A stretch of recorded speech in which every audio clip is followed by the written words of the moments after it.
Welcome to the Bookshops of Arkham. My name is Mark Meer, and I will be your keeper of arcane lore. But as we know, a keeper is nothing without their players. So let's meet mine and the characters that they're playing. Hi, I'm Saige Ryan, and I am playing Hazel Berkovich. She's a parapsychologist. Hi, my name is Carlos Luna. I play Neil Black. He is a collector of paranormal fiction. Hi, I'm Lucia Versprille, and I am playing Judith Van Horn, an occultist of sorts. My name is Patrick Logan. I'm playing Mickey Sykes, an enforcer for my boss, Joe Petrello. And of course, we are also joined by some NPCs who we'll meet later. For now, our characters find themselves in Arkham, Massachusetts, on May 11th of 1939. The American travel writer Howard Phillips, who wrote extensively about the New England area in the 1920s, once described Arkham as an ancient, moldering, and subtly fearsome town that was witch-cursed, legend-haunted, and whose huddled, sagging gambrel roofs and crumbling Georgian balustrades brood out over the centuries beside the darkly muttering Miskatonic River. The prose is a little purple and wordy, but it sets the scene appropriately. Specifically, all of you find yourselves in the First Unitarian Church of Arkham, in our first episode, which is entitled A Night for Worthwhile Causes. Each of you has in your possession one of these flyers. The First Unitarian Church, Federal Street, Arkham. The event in question, a gathering of the Massachusetts Bibliophile Convention, an auction of rare volumes and esoterica to raise funds for the city orphanage, followed by a short presentation by the noted collector and editor, Mr. Angus Jackson, on the newly discovered Salem Bequest. As mentioned, the date is May 11th at 7 o'clock in the evening. The admission was $1, rather pricey. Once you arrived, you were also greeted with this information. The noted academic and bibliophile, Dr. Angus Jackson, will be donating for auction a newly bound collection of esoteric papers, the Salem Bequest. His wife, Margaret Jackson, the author of the well-received Alignments Through Antiquity, will also be in attendance. Also for auction will be the following rare documents and curiosities. An untranslated fragment of early printed material from the Gutenberg Press, dated 1450. The Golden Bough by Sir James Fraser, an original edition with handwritten annotations by Mr. Harry Houdini himself. A collection of notes and observations by Friedrich Wilhelm von Junst. The King of Elfland's Daughter by Lord Dunsany, donated by Mr. Harden of Harden's Used Books. A description of an uncharted island, an account by a seaman torpedoed in 1917, and handwritten ephemera believed to be from Dr. John Dee, the Elizabethan astrologer. At the bottom, we note a number of the Bookshops of Arkham and Bunden's Bindery, sponsors of the event. Citizens of Arkham are milling about, most quite well appointed, dressed in their finery, all eager to support the very noble and worthwhile cause of the Arkham Orphanage. Perhaps you could, for our viewers, describe each of your characters in turn. What does someone see when, for example, they look at Hazel? She's tall, about 5'9", slender, has short, very curly, kind of messy black hair. And as opposed to a lot of the structured clothing that you'd see a lot of particularly women in, especially at a finer event like this, she wears things that are kind of loose and flowing. They look a touch more masculine in that, and much less pressed and perfected. A bit of a mess at this event. What is it that brings Hazel here? As a parapsychologist, doesn't really collect, but also there is a lack of access to knowledge of the things that she studies. Generally, those kind of things are only found really at places like this. She's picking up the scraps to try and create a broader practice in parapsychology. So in particular, she was actually interested in collection of notes and observations. She's essentially trying to collect unfound knowledge. I would say that because you have made something of a study of von Junst's work, you are at least passingly familiar with rumors of a text known as Unsprachlichen Kulten, which translates from the German as unspeakable cults. That's exactly what I'm looking for. Neil Black, what does someone see when they look at him? Even though he's like 20-something, he's probably mistaken for someone who's just gone through puberty. The sight is only made worse because he's wearing his father's clothes, so they fit a little bit too big on him. So he has the sleeves rolled up, pants cinched in the back. He looks like a kid snuck into this auction, yeah, for sure. Probably doesn't help that you're 3 inches shorter than Hazel, and that's when she's wearing flats. What is it that brings Neil here? He wants to convince someone who is looking to expand their collection, hey, you should hire me because I'm very knowledgeable. And I think a lot of these places that actually sponsored all these used bookstores, he's in there quite often and almost seen as like a little bit of a pest. Of course, as mentioned, you are a collector of, shall we say, paranormal fiction. Some might call them weird tales. Yeah, definitely. He collects everything, right? So everything's in shoe boxes and on shelves and stuff like that. So some of it could be scribblings of a madman, and he would consider that like, oh, this is sacred text. Ah, I see, and he would put that in equal footing to, say, the works of Jules Verne or H.G. Wells. Absolutely. Interesting. Judith Van Horn.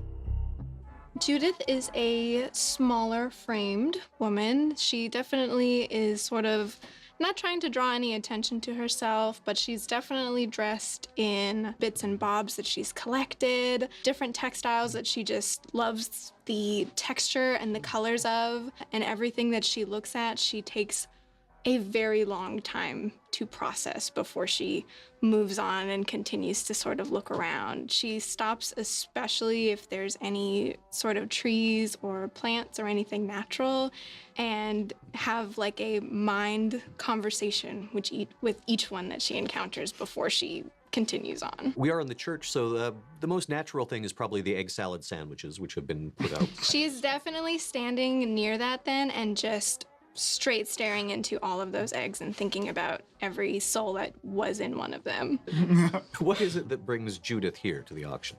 Judith is looking for a specific book, The Golden Bough, because of the handwritten annotations by Harry Houdini, who she believes is one of her very good friends. I see. So she believes him to be a good friend, or did they actually know each other? They did know each other. Oh, okay. It's not something that she's imagined, but she might have overestimated how friendly Harry Houdini was with her. That's so funny though, because he was like notorious for like trying to debunk mediums. Yeah. Like that's why it's so funny.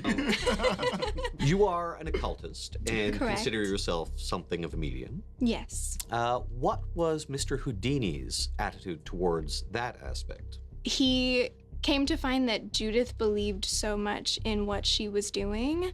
Houdini sort of allowed her to do those things and partake in them because he was trying so hard to debunk what she was doing and yet found her to be so genuine in the practice. I see. So he declined to publicly debunk her as a fraud. As far as she knows. As far as she knows. All right. Mr. Mickey Sykes, what does someone see when they observe Mickey? Trouble, to put it lightly. 6'1", 240, looks like he belongs in the docks or in the back alleys, standing in front of the door of some seedy bar somewhere. He's dressed in plain clothes, black pants, vest, cap, nothing you couldn't find to buy at a store anywhere. But here, he looks out of place. Trying to shove myself somewhere in the back of the room, watching some dame push her nephew round while some woman's been staring way too long at those egg sandwiches. Can't help but feel uncomfortable here. What exactly brings him here? Something took a lot of people he cared about away from him. And I don't know what or why it happened. But this place, these people, this is the best I got. It's because of the nature of some of the books that are being sold and their subject matter. Yeah, and, well, I may not know them. Maybe some of these people do. And maybe they won't be holding on to it for too long. Some of our player characters, rather, do know each other. yes? Is that correct? Yes. Yeah. Yeah, absolutely. Hazel often collects or purchases a lot of these things at auctions, but again, isn't a collector.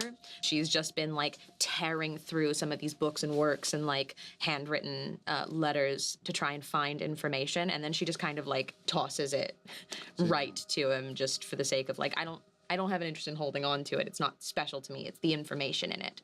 I think Neil looks up to you for sure. And also is very grateful and just thinks you're like the coolest person in the entire world. Mainly because like the only person to take like, not so much pity on him, but invest in his knowledge, I would say. And has made it that type of access a little bit easier for him. Now, Neil is primarily a collector of fiction. Does he consider these things that he comes across to be just fanciful fiction, things that he certainly enjoys, but does he place it firmly in that realm, or does he share her belief in the supernatural? Nothing has been confirmed for him. He's no longer a skeptic, where he's kind of just open to like, if Hazel says it actually exists, if this is something that we need to be exploring, then it's got to be 100%. Then okay, and then tons of notes, and he's on the trail. You hear a voice from behind you, Neil, which speaks your name. Neil! Do I recognize it right away? You do, and turning confirms it, that the owner of this voice is none other than Gladys Pinching. She's the owner of Nook Ends on Pickman Street. You happen to know that she's also an author who writes under a pseudonym, and specifically deals with mythology and comparative religion. Having encountered her before, you know she has absolutely no filter. Like, you're also absolutely swimming in that suit. Yeah, it's my father's. They said I'd grow into it, but I think your growing days are done, my lad. yeah, You're not an oak tree, you know. No, I'm aware I'm not. We're all busy doing the same thing, about to bid on some books, don't you know? Yeah, absolutely. Can I help you to your seat? Or, oh, what a gentleman. What yeah. a gentleman, despite your tiny stature. Despite my tiny stature. Yeah, don't touch my head. Thank you. Yes, it was okay. your charming companion. So Hazel is like ruffling through the papers that she's been handed and like studying any of the papers that she could pick up within it. And she just turns and hearing an engagement encounter. She goes, Hazel Barkovich. Ah, Gladys Pinching. Ah, yes, a nice firm handshake. Who are you? Oh, I'm the proprietor of Nook Ends, don't you know? A bit of a writer myself. Don't tell anyone, though. My brother, he's a vicar, if you can believe it. He insists I write under a pseudonym. I just met you and you told me that. What's that about, Yes, then? yes. I don't keep it secret at all. I don't care. Abigail Trout is the name I write under. We're gonna be here a long time if you keep asking questions like this. No. What brings you here, my dear? Oh, I'm looking to bid, of course, on some of the work, aren't we all? Oh, yes. It's frightfully interesting, don't you think? I do. Do you have any insight as to anything that's coming up in the auction?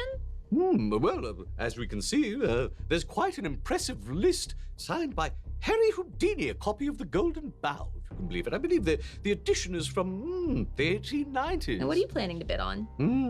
I'm not sure if I have enough liquid assets to actively participate, but I am interested to see what develops, aren't you? Most certainly. Have you come with a big wad of cash?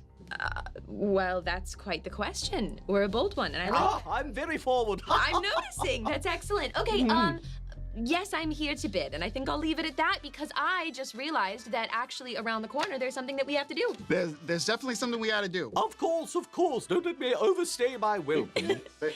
And I'll just hurry off to around a corner. And as you leave, you hear it like, that young woman is staring at the egg salad sandwiches.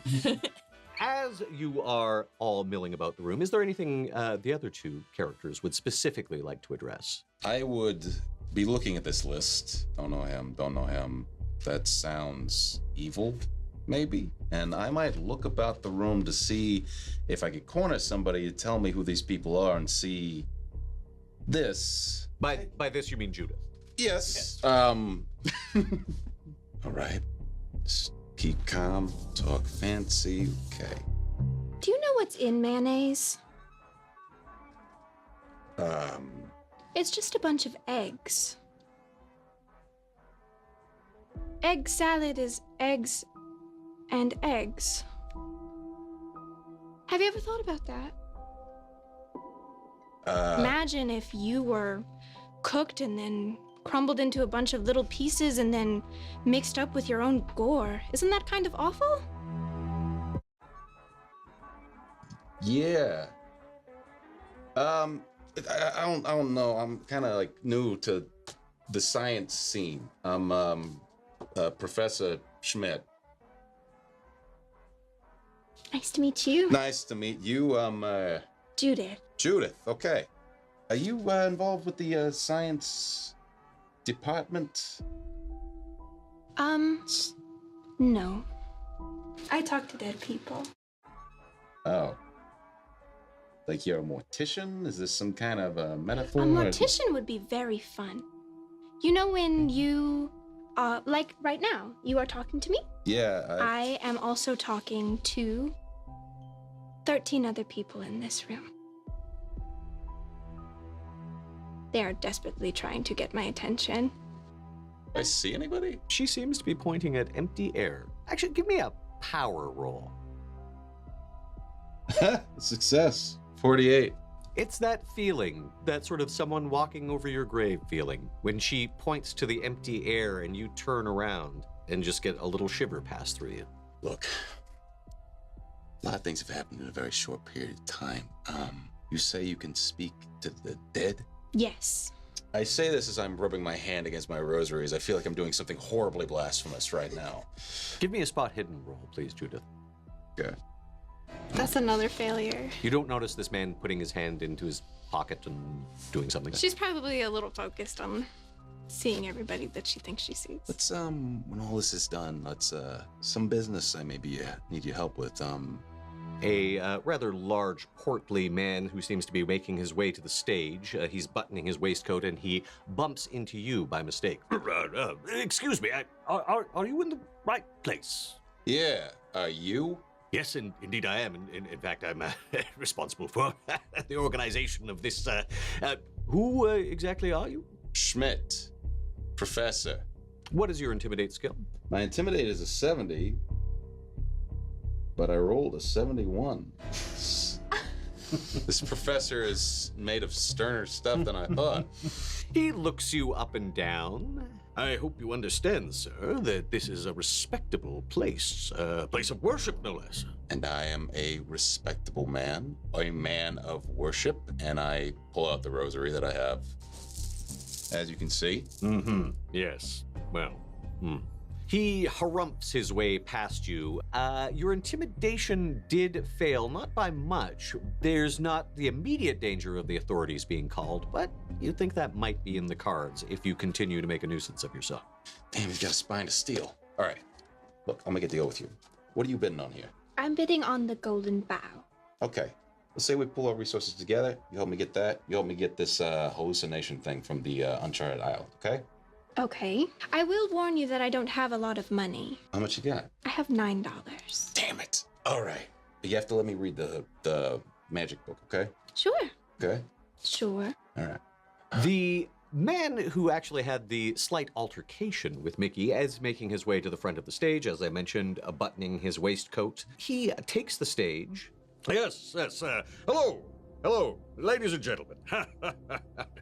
Firstly, to thank you for your kind attendance here this evening. And secondly, to give you some further information. I, of course, am Dr. Morell, the orphanage chairman.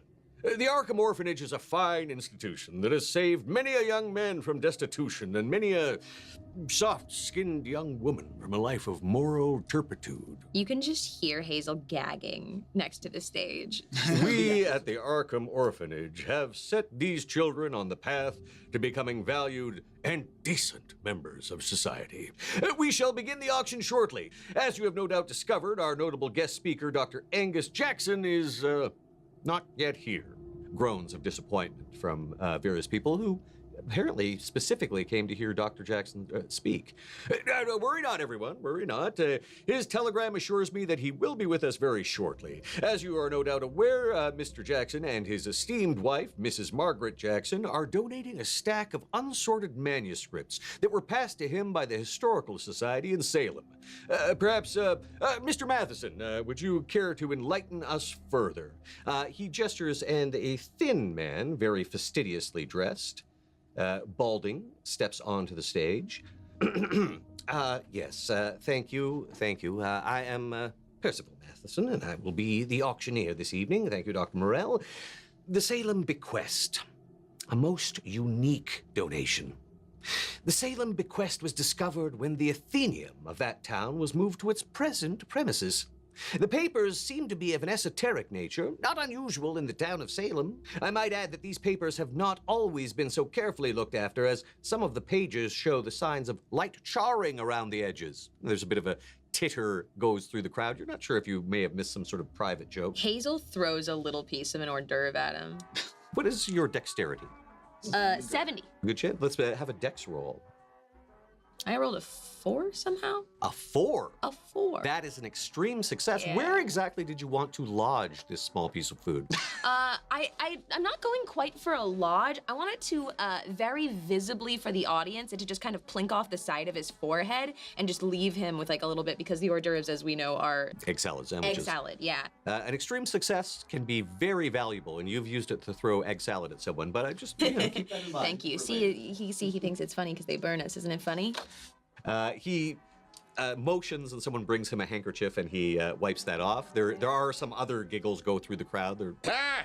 And a loud ha from Mickey. Well, when Mr. Jackson discovered the Salem Bequest during his researches at the Athenaeum, he could see that they offered some opportunities for his linguistic research. Much of the material related to primitive religions, and as you know, Margaret Jackson is the author of the remarkable work Alignments Through Antiquity, an invaluable resource. Mr. and Professor Jackson are donating the Salem Bequest, now handsomely bound by our own local binders, to raise funds for the Arkham Orphanage.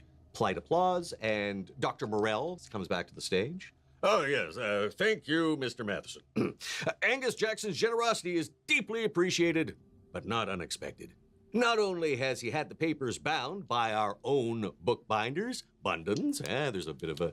You get the idea that Bundens, who appears on the flyer, is a bit of a sponsor of this. He has worked with his remarkable wife, Mrs. Jackson, herself an esteemed expert in her field of... And the thinner guy sort of leans forward. Margaret Jackson's professor of anthropology, Dr. Morell. What? Oh, yes, anthropology. Well, anyway, they work together. Ready, another little piece of egg salad, just ready to go. I'm not gonna throw it, but you can just see her like gripping onto a little piece of it. Question, are you hiding this from your seating companion, Neil? No, not at all. Okay, so Neil, I think you're quite aware of what's been going on. He's sweating bullets. He's never broken a rule on purpose. He was already mortified with Gladys earlier. Where do you even get that exam? It was over there by the woman who was staring at him. Yeah, you need to put that down your gullet and not throw it up there I'll on put it stage. down his gullet. Don't. So while this hushed conversation is going on fiercely, he continues his speech. Anthropology, that doesn't sound right. Anyway, first we shall auction these other books of mumbo jumbo. Not really my thing.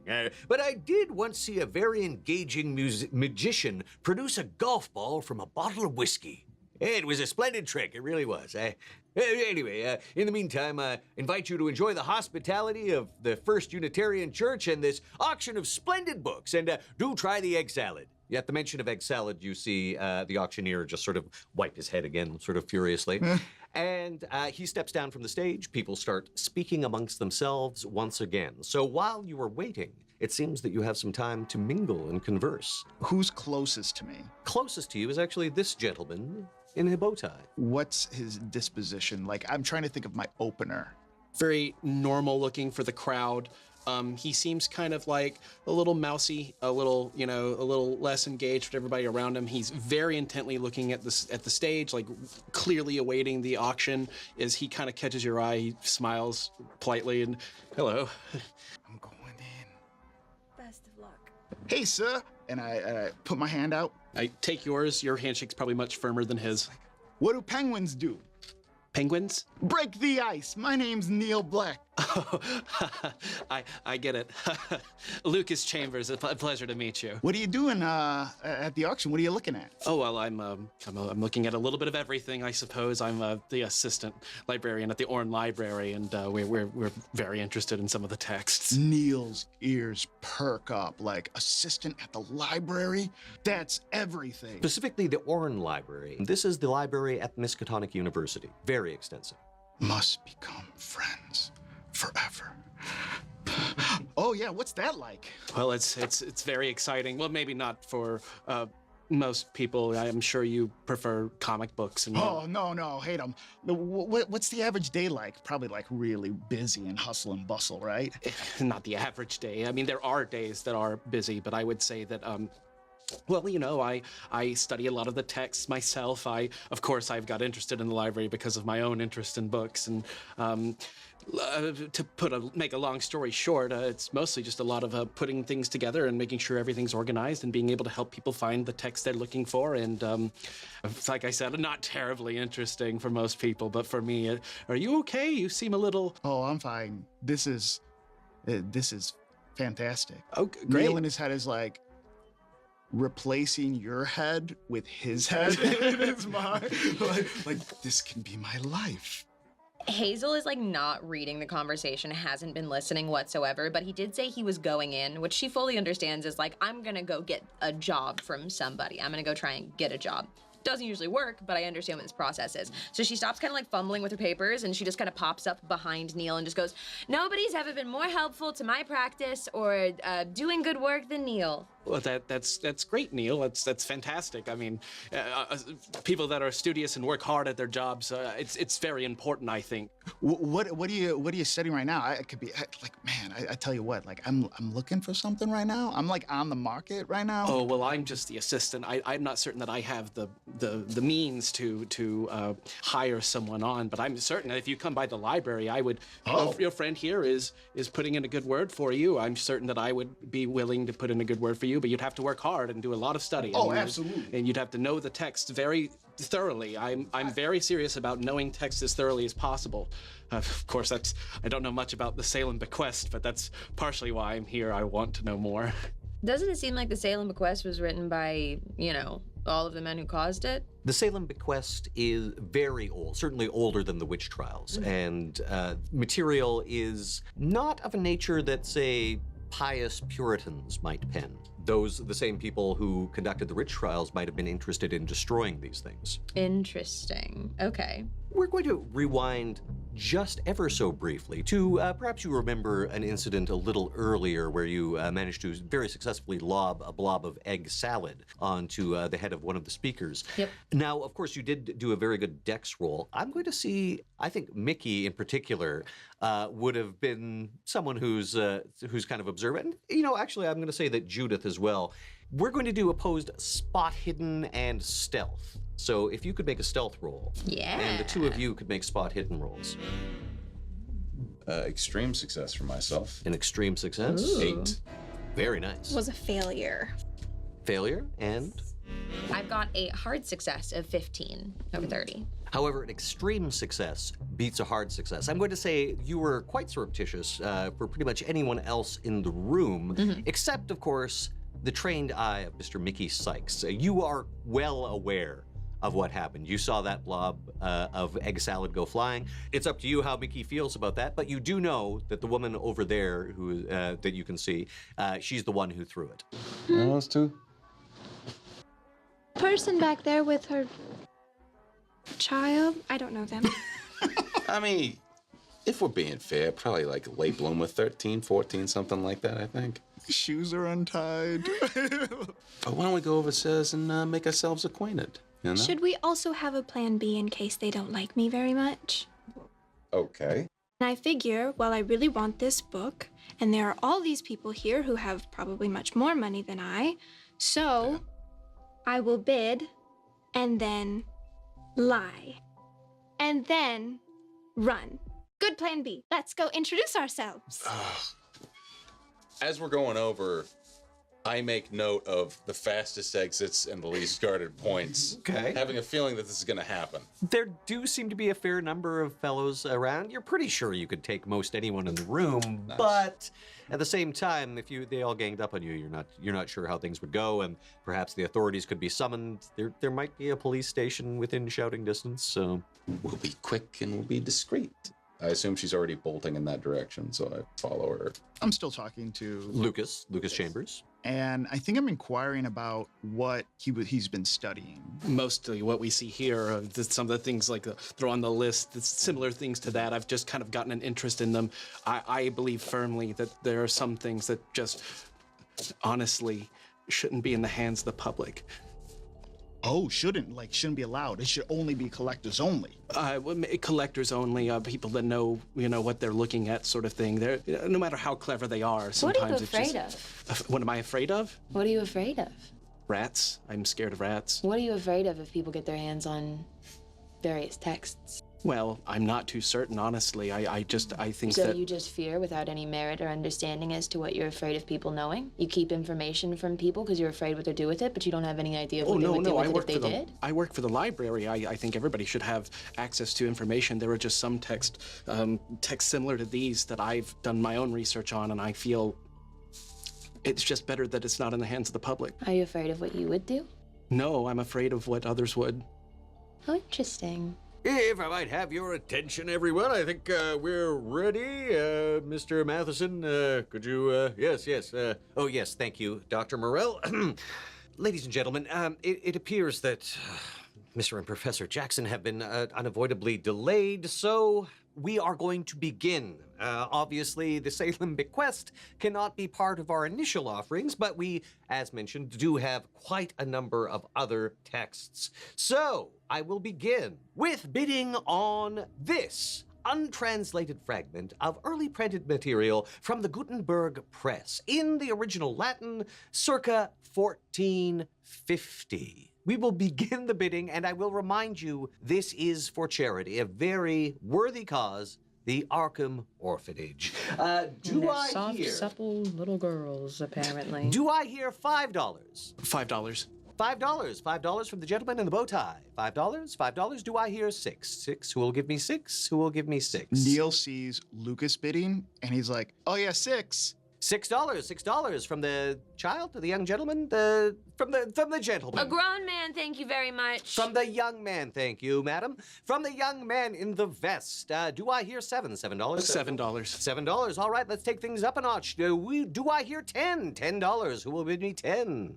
$10. $10 from the gentleman in the vest. $10. $12. $12 from the gentleman in the bow tie. It's a bidding award, ladies and gentlemen. Will anyone get in? You hear someone at the back go, $15. $15 from the gentleman in the hat. Very right. $17. $17 from the gentleman in the bow tie. It looks as though this is really something this man wants. All right, 17. Do I hear 20? Do I hear 20? $20 from anyone? Very well, 17 going once, going twice, and sold for $17. Thank you very much. Put into a little case for you, brought over to you, and the money is collected. Yep. Hands over $17, no issue. Can I clock Mickey staring at me? Because he does, in theory, then keep looking over, and it was also gesturing towards us. Yeah. Have you actually gone over yet, or not? I imagine we're in the process of moving in that direction now. Yeah, or if they're coming over, they're I'm going to say that in between, as we're settling the financial matter with Mr. Chambers and Mr. Matheson, you do have the opportunity to speak to each other, yes. Okay. What are you doing? Didn't even come here for that. Yeah, but listen, he thinks that I'm someone in a position to bid, so he thinks that I have money. Can I help you? Yeah, Professor von Schreiber. Hazel Berkovich is a doctor, but asterisk. All right, Dr. Asterix. Neil And, Black. Pleasure to meet you. pleasure, young man. This is my associate, Judith. Judith, Neil Black. You have some interesting lines there. Oh. Nice to meet you. Nice to meet you. Hazel Berkovich. Interesting lines. Nice to meet you. Quite the war there, over the book you can't even read. Fragments. Yeah, just it's a lot of money for Some fragments. yeah, fragments. Yeah, that was a lot of money for I fragments. mean, you seem pretty interested in it. In Neil's head, he's like, I have to lie right now.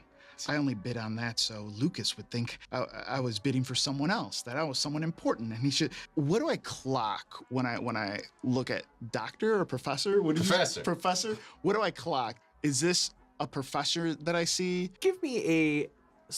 Let's actually go psychology on this. Are you specifically just trying to determine his demeanor, or are you like, Is this someone I should know? give me psychology? Should you do your pitch? Yeah, should I do my pitch? Can I do the icebreaker still? I feel like the ice has already been broken. Oh, nah. Failure. I mean, he says that he's a professor, so why would he lie? This guy's even better than Lucas. I'm reeling in fish left and right. Oh, yeah. Yeah, so, what do you think there? Sport? Sport. I'll roll with it. Do I know anything about these fragments? Just the information on the listing. They're from the Gutenberg Press, they're in Latin, and they're from the 1450s. I say exactly that, but in a different order. So in the 1450s, there was this Gutenberg press, and these are earlier times, yesteryear. Yep, and it passed, and we didn't get it, so I guess that's not really a question for us, or for you. What are you a professor of? Rats. They're fascinating. You're a professor of What's your rats. favorite fact about rats? What are your favorite 10 facts about rats? Name every rat. There's so many. That's the worst improv thing to do to someone. At this point, Nikki is saved by the auctioneer returning to the stage and addressing all of you. Next up, ladies and gentlemen, this fantastic copy in very good condition of The Golden Bough, the seminal work of comparative religion and spirituality, and some might say superstition and mythology from across the world by Sir James Fraser, with a very, very special bonus, handwritten annotations by the late Mr. Harry Houdini himself. For something of this provenance, we will begin the bidding at $10. Who will give me $10? 10? Do I hear 10? $10. $10 from the lady. $10. Do I hear 15? Who will give me $15? 15? 15? $15. Oh, yes, a big fan of Mr. Houdini in the back there. Do I hear 20? Who will give me $20? 20? $17. I did ask for 20. That's too bad. 17. Well, a little irregular, but we have $17 from the lady. 20! That'll be $20. $20? $21. $21. The guy who just yelled 20 seems to be weighing it. He looks over at you, and then he sort of shrugs. Turn around at him and I. He seems to be acquiescing. He seems to realize that you really want it. And the auctioneer says, $21 from the lady. 21. Do I hear 25? There don't seem to be any takers. Very well, 21 going once, twice. Sold to the young lady in the front. There we are. Congratulations. And it is wrapped up in a little package to protect it and brought to you in a box. And there is someone there expectantly waiting for $21. You know, I hand $21 to them. Thank you very much, sir. So you are now have in your possession a copy of The Golden Bough, autographed by Mr. Harry Houdini. Next up in our auction, we have a collection of notes and observations by the renowned Friedrich Wilhelm von Junst.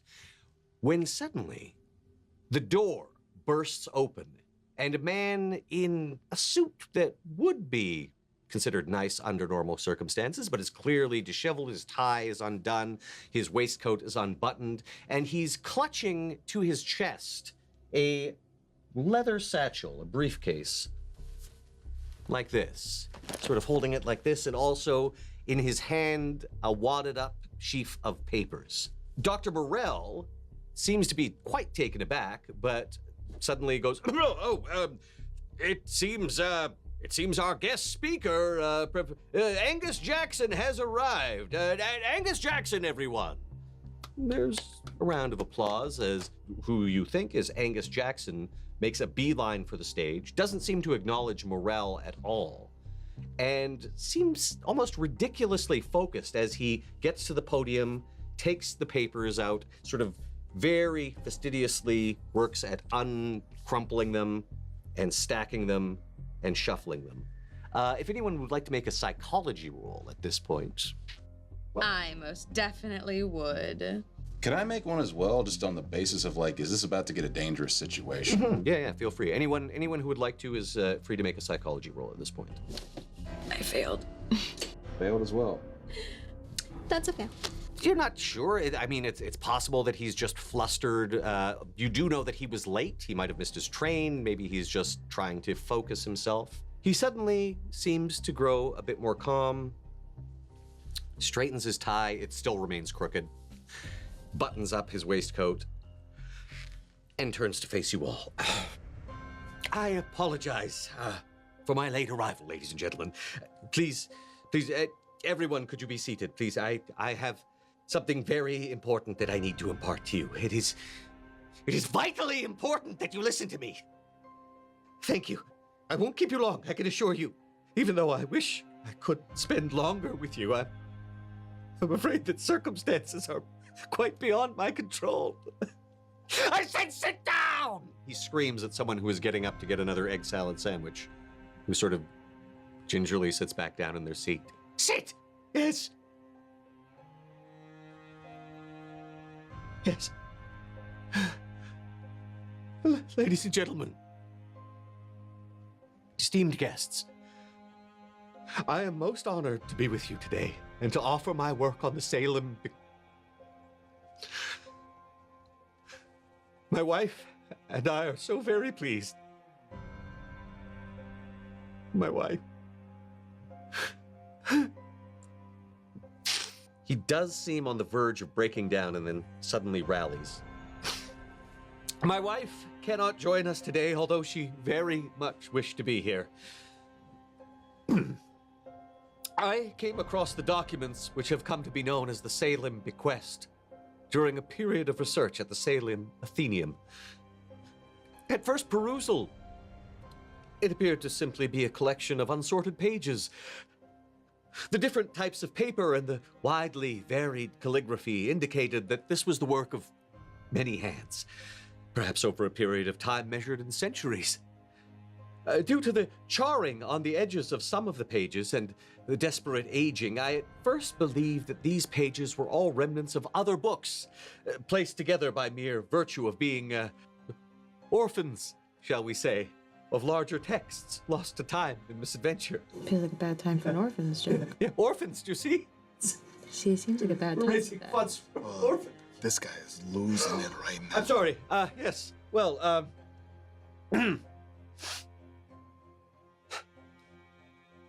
as I delved further, I saw consistencies among the pages, references to very old rites and pantheistic religions, and I began to wonder if there was, in fact, more cohesion in the collection than I had first imagined. As you know, my wife had my wife's field of study, of expertise, is anthropology, with a deep knowledge of systems of faith, and so I invited her to join me in studying the pages. It was with her invaluable assistance that I was able to identify the muddle of pages could be sorted into 3 distinct volumes. 2 appear to bear fairly sweeping relation to distinct mythological arcs within a number of systems of faith, and 1 is more of a literary oddity, something of a missing link, perhaps, between the oral tradition of folk tales and the fairy tales we are commonly familiar with today. There was also 1 odd page that gave us a devil of a time. Margaret and I disagreed on what to do with it. I insisted it could fit in the first volume, but Margaret said my reasoning was faulty, and she was right. She was right about so many things. Oh God, I wish I'd listened to her. I know that I failed a psychology check, but I would like to specifically check Did this dude just kill his wife and is having a breakdown about it? Yeah, give me, I think... I'd like to reassess this situation. You first assessed, he was just coming in. Having had some time to observe him, I'd say you definitely could make, especially considering what you do and your past experience. And apparently I know nothing. No. Would you care? You can, of course, push the roll, or you can spend luck. How much did you miss that roll by? I missed that pretty significantly. I missed that by 33. Okay, you're probably not going to want to spend 33 of your luck points because you will need those for later. However, you could theoretically push the roll. Now, this means that you have the chance to re-roll. However, if you fail, this would be your third time failing, but if you fail this roll, a pushed roll, there could be consequences. I'm in. Yeah, very well. This is a 45 of 50. Regular success. You sense that he is legitimately bereaved. He's witnessed something, and it has affected him deeply. Several times during his speech, he seems on the verge of completely breaking down. Then he gathers himself, and he seems to really focus on his notes, as if they're a lifeline. As long as he's got his prepared notes and he keeps reading the speech as he intended to, he seems to be able to hold on to himself. It was a very significant, a very important academic find, you see, and so we sent them to be bound. The 3 volumes. We sent them to Mr. Norris. Yes, his work is second to none, and his craftsmanship will make any one of these volumes a handsome addition to... But no, you must realize they must not be separated. Because you see, Margaret realized that the page, I'm sorry, I'm so tired. I haven't slept. We sent word to Mr. Norris to stop his work. We tried, I swear to God we tried. He didn't respond. Norris, the binder, I think it was already too late. I think he's bound them as 3 volumes and they should be 1. That's when it started. We came here. We came to... I think it came on the train with us. On the train there was a smell, a horrible smell and cold, and then it came and we only dreamed of it before, but it was there. It came through the roof. The carriage roof, it was torn away, and Margaret, poor Margaret. Oh, the blood. I was covered in her blood in the dark. And then it was gone. She was gone. And he just starts touching his shirt, and the blood was gone. I think it's come with us. I'm so sorry. I actually, at this point in time, I kind of nudge her and say, do you see anything on him? Would she ascertain anything? You do not, because of course you're not actually using any specific spell or, shall we say, mythos magic. Have you tried a psychology roll on him? I did when he first came in. I'd say that you could make another one if you want. That's a fail. Again, he seems pretty upset. At this point, he sort of pulls his tie open all the way and just screams at the top of his lungs. You've got to take all 3 and make them 1. You must take all 3 and make them 1, or it will never stop coming. Hazel pushes her way up to the side of the stage where there would be like little steps to go up to kind of wait for him at the side of it. As you start making your way through the crowd, there is a sudden horrific smell, a truly unholy stench, rotting, putrefying. Could everyone make a power roll, please? Failed. 69. That is a success. We have 52 against an 80. Okay, I have a success. Extreme success. Very well. Mickey, you do feel a sudden chill in the air as the temperature seems to drop. The rest of you, those of you who succeeded, especially those who made the extreme success, the hairs on the back of your neck stand up and you can feel something, the presence of something. Something predatory, something seeking. There is a great crunching, tearing sound, as of the roof of a building being torn away. The lights suddenly are extinguished. Blackness, darkness reigns. A few flashes, some strobes of light. As you can see something, a form, moving, and you hear the screams of Angus Jackson. Could I get spot hidden rolls from everyone to see in these brief flashing strobe? I failed. Success. It was a fail from me. Hard success. So the two of you, and especially you, Mickey, as the lights plunge into complete blackness, just in the brief moment where is this sort of penumbral strobing, you see Lucas Chambers heroically charge forward and dive on this thing, trying to grab it around the neck. It's a huge form, far too large to be human, 7, perhaps 8 feet tall. It's twisted, hunched. And yet, Lucas Chambers leaps forward, and as the lights plunge into pitch darkness, throws himself at it with abandon. In the pitch darkness, more screams. And those of you, especially you, Hazel, having been approaching the stage, you feel the spray of hot blood on your face and your clothes.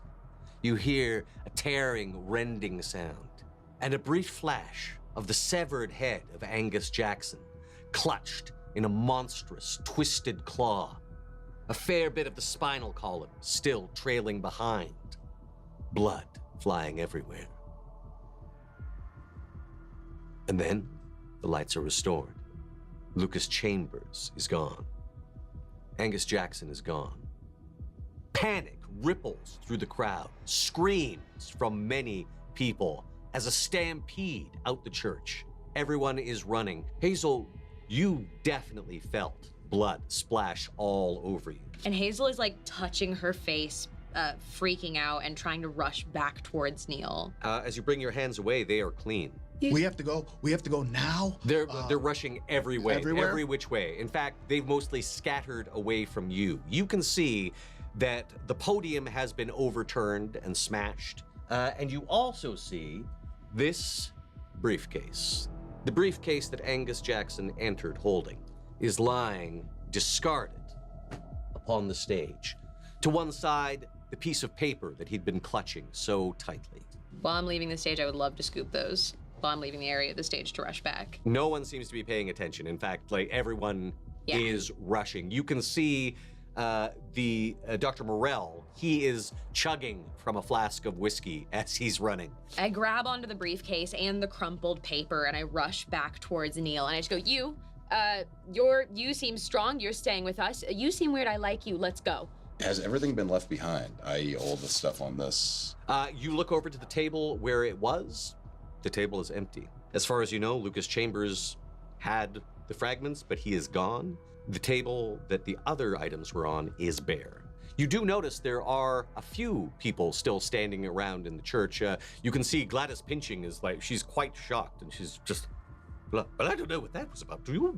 She doesn't seem, as terrified as everyone else, but she's clearly seen, she doesn't know what the hell just happened. I'd like to go out the front door that the man came in through, and see if there's any mode of transportation he would have pulled up out front in. From what he said, he came from the train station. He came from the train station. So you would where that assume directly if he happened. came here in some conveyance, it was probably a cab. So I'll still push out that door to see if there's any kind of if he's dropped anything on the way in. You push out through the front door. You're certain they are wide open. In fact, we're getting out either one way. is slightly off its hinges from the crowd just bursting out, and you can see in the distance a few people running away. People seem utterly terrified. And it's at this point I would like you all to make a sanity roll. That was a success. Success. Great. That is a success, just barely. So everyone succeeded. Very well. Everyone loses a single point of sanity. This could have been much worse. Congratulations on your success.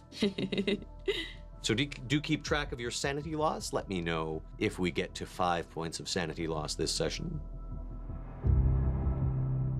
You've left the confines of the church, leaving behind the few frightened people that were still milling about. And you have in your possession this briefcase, property of the, well, late Angus Jackson. That is for you. I believe Hazel is the one who currently has it in her possession. Okay, so she's clutching to it, and the like crumpled paper that was with it, and she's just like, where do we go? Where's safe? I want to turn back around. Do I still see Gladys? Because she would have a car. Like, she's a business owner. Yeah, you see her. She's just striding out of the church, tut-tutting and shaking her head. Okay, give me 1 second. And I want to, like, run up to Gladys and be like, oh, Gladys, do you have transportation? I could take you home. Oh, yes, that would be quite appreciated. Thank you so much, Neil. And I think Gladys would be the type of person that has, like, a very specific type of car. I don't know exactly what it looks like, but I feel like she likes to flaunt whatever it is. You know what I mean? She has a style. Gladys, where's your vehicle? Just this way. Yes. Let's see, I'm not a car guy. Yeah, so I'm not a car person. It's a 1939 car. There it is. Wow, that's one 1939 car. And so Gladys, and then sees that you also have others. Like, I think we all need a good stiff drink, don't you? Absolutely. Yeah, Yes. that's exactly what I'm saying. Yes. Yes, please. Or to lock ourselves in a house.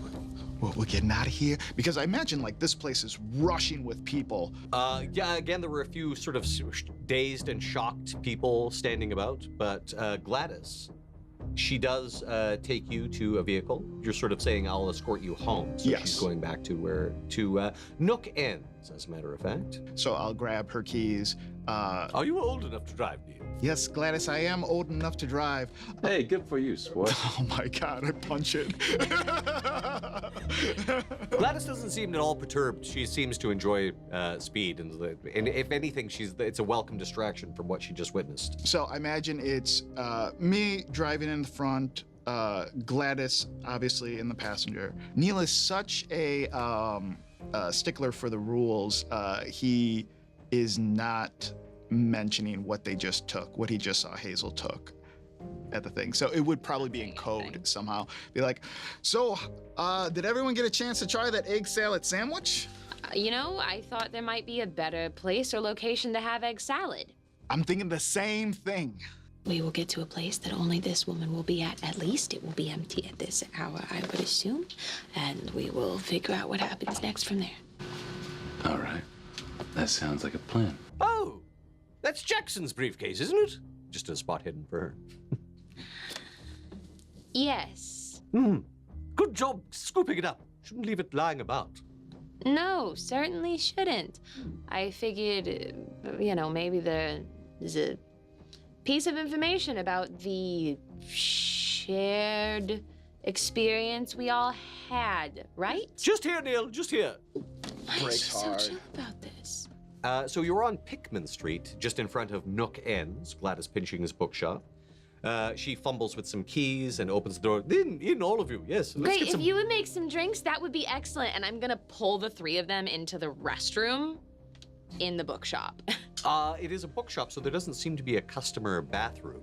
No, not like behind a counter or anything? Not that you see immediately, but Gladys does sort of like gesture to you and bring you into the back. And yes, she's like, are you in need of the facilities? Yes, all of us together. Thank you very much. Of course, I'll get the brandy. Thank you. What is going on? I don't know. There was some type of illusion or something? I've never been in a bathroom with 3 other people before. Noted. Okay, that's okay. This is not anything that I have ever seen before, and I've seen a lot of really weird stuff. So I don't know what's happening out there. And there's... So you find a number of things in this briefcase. They're all physically there. Okay, yeah, take some.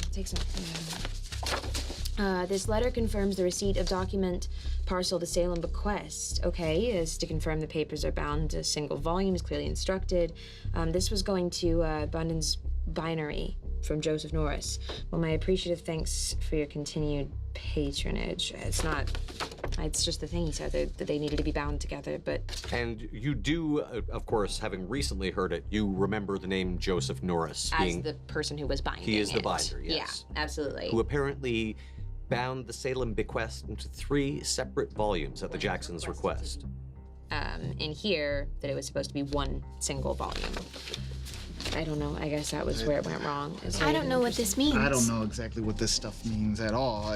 Okay. The single page, it fits everywhere, fits nowhere, unable to translate, symbols too archaic, but something that looks like a star alignment, question mark? Okay, there's like 5 documents here. Mr. Jackson had the Jackson 5. There's gotta be something here, right? In 1939, there's gotta be something here. Professor Jackson, Miss Jackson, if you're nasty, what is this? She died, I'm feeling sorry. I'm sorry, Miss Jackson. So, you have found a letter of receipt from Joseph Norris. You have found 5 notes that seem to be Professor Margaret Jackson's notes. There is also a letter. And finally, I should mention that piece of paper, I believe it's that one. Yes, that piece of paper is actually the piece of paper that was found on the floor. This is the piece of paper that he was clutching so closely. These are essentially the notes from his speech that he was giving. This one's just about some creature. Yo, We were such fools. It is not 3, it is 1. It must be bound. This is madness, but madness has come. The dreams, oh God, the dreams. before we go any further, You're not really a professor. He's a professor. no. My name is Mickey Sykes, and I've seen something like this before. What? I don't know if encountered is the word, survived something like this. Did it look like that? I don't know if it looked like anything. All I know is 1 minute we see a flash, some images, maybe some shadows along the wall. Within a few seconds, everyone but me is dead. Just like what happened tonight. Hazel reaches into her own purse and starts to pull out like a tiny metal contraption that comes to 2 points on the side that just looks like a very old kind of archaic piece of like technology for psychology, an instrument of sorts, and starts to pull it out, and just like this compulsion to like, how did that affect you? Poorly. What is that? Later. There was a very distinct thing that happened here that also he had described had happened when his wife was taken on the train. I was covered in blood. It was everywhere, and I felt it on me. And then when he was gone and it was gone, the blood was gone. Is that what happened with me? No, there was definitely remains. It's not the same, but similar. Maybe the same family creature, I don't know. But the reason I bring all this up is that if we're gonna press into this, that's what we're hunting. Now, I don't know about the rest of you. I want answers, and I'm willing to die to get them. Oh, I don't know if hunting was the word I was gonna for this. You all seem fastidious, nice, elegant types. Thank you. I know when we're going down a bad rap. And if we follow this, that's where it's gonna lead. I'm ready for that, and I don't know about the rest of you, but if you want to bail out here, I wouldn't think any less of you. Neil's kind of like going like in a little circle in this tiny bathroom because he can't really pace. So he's just kind of like bouncing back and like leaning out a thing and then bouncing the other thing. It's kind of like leaning out a thing. It's like, yeah, why exactly do we have to do anything? It seems like it's over. It seems like it's done. No, because we have these. We don't even know where the books are right now. Well, that's the thing. It seems like this started happening when the books were separated, when the information was separated. And maybe it does stop with just those two because they drudged up this information, right? Maybe that's it, and now we're all free and clear. But he did come to warn us all and then cry and apologize on that stage, which doesn't make me think that we've really reached the end of the road. So that's the question. Are we in, right? I'm going either way. But I can't make that choice for you. I don't know where we're going, but I've never known where I'm going, so sure. If we could all promise that, like, when things get really wild, we just head out, though. I'm just saying. Like, what are we gonna do? We gonna bring Gladys along? No, but she didn't have to know this. Here's what I'll say is if you say when it gets really wild, that means that that's not there yet. So, given what we all just saw, if his bar for really wild is still a ways away, I feel pretty comfortable with that. Well, you bought my book, so I'm in. I owe you one, as they say. Yeah. What do we think the likelihood of this thing coming to us is, though? I think keep following the trail. It's a great thing that we have these. Oops, my bad. But I can work with these. I can do this. This is what I do. It is? Yeah, well, through people. I don't usually go straight to the monsters themselves, but look at where we live. They're everywhere. I want to poke my head out and look out for Gladys. She's coming with a tray of brandy. It's got 5 glasses of brandy on it. Oh, there you are, Neil.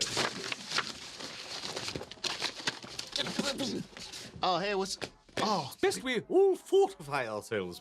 Yeah. Absolutely, yeah. Here's mud in your eyes, they say. Bracing. I think I'd have some more. Gladys, have you ever seen something like what happened tonight? I'm not sure what I saw. Darkness. It looked like the inside of my own eyelids to me. Why, what did you see? You only saw darkness? Yes, what did you see, Neil? I heard terrible screaming. Did you feel it get quite chilly in that church right before it all kicked off? Yeah. That smell. Yes. Yeah. Dreadful business. Yeah, it was an incident. I didn't see it clearly, but it looked like there was a scuffle, and then I think one man, may have relieved himself, which accounted for the smell, and then they both dashed out near the back of it. And then the panic ensued. It kind of looked like a robbery, if I'm being honest. I must admit, with all this talk of Harry Houdini, I thought it was some sort of disappearing trick. I'm going to fetch some more brandy, if you don't mind. Yeah. So we should steal her car, right? Yeah. He's already got the keys. Gladys, Mr. Jackson mentioned something about Mr. Norris? Norris? Yes, Joseph Norris, I know him. Yeah, what do you... Very good bookbinder. Okay. How far away is his shop from here? Oh, he works at Bunton's. In Bunton's, okay. I've got it. Great. Peabody Avenue. Yes, Bunton's is over on Peabody. Why are you lot all being so secretive, I wonder? Oh, just, it was really upsetting to be in the dark that long. And, the ride over here was kind of... little scary. We all got the chills too on top of that. Yes. Yeah. Yes. These kind of events, especially in mass, can be very traumatizing, We all experienced a moment of fear together, even if it was quickly relieved. So, I pour her another drink. yeah, why don't you take another drink? And I'm just gonna, get to her eye line because Hazel's rather tall. So she kind of comes down a little bit to make a direct eye line. Oh, actually, Gladys is quite tall Is as Gladys well. tall She's as probably well? a little taller than you. Oh my. Wow. And I will get up to her eye line, just a little bit, and just go, why don't you tell me exactly everything you remember? And just for health's sake, that helps us just kind of talk it through. What did it feel like? Oh, well, as I mentioned, that smell and the cold and then the screaming. You might think me foolish, but I could swear I was sprayed with blood. Well, then, of course, the lights came on and there was none. It sounded a bit like what Jackson was describing, don't you think? It does sound like it. I mean, the man was mad, obviously. Off his rocker or drunk, perhaps. For sure. You've heard of mass hysteria, I'm sure. You might be a bit hysterical at the moment. It might be best to lie down. Yes. Neil, good Yeah. fellow. These people probably need to get to their homes. Why don't you take my car? Oh. You can return it in the morning. Great, thank you so much. You're so kind. Of course, of course. So kind. Yes, a little lie down might be just the thing. Mm-hmm. Terrible business. I think we could all use a little rest. Absolutely. The keys are already in my hand. Then we head out. Very well. Where are you bound for? Peabody, baby. Yeah, where it all started. Bunden's Bindery at 12 North Peabody Avenue, Arkham.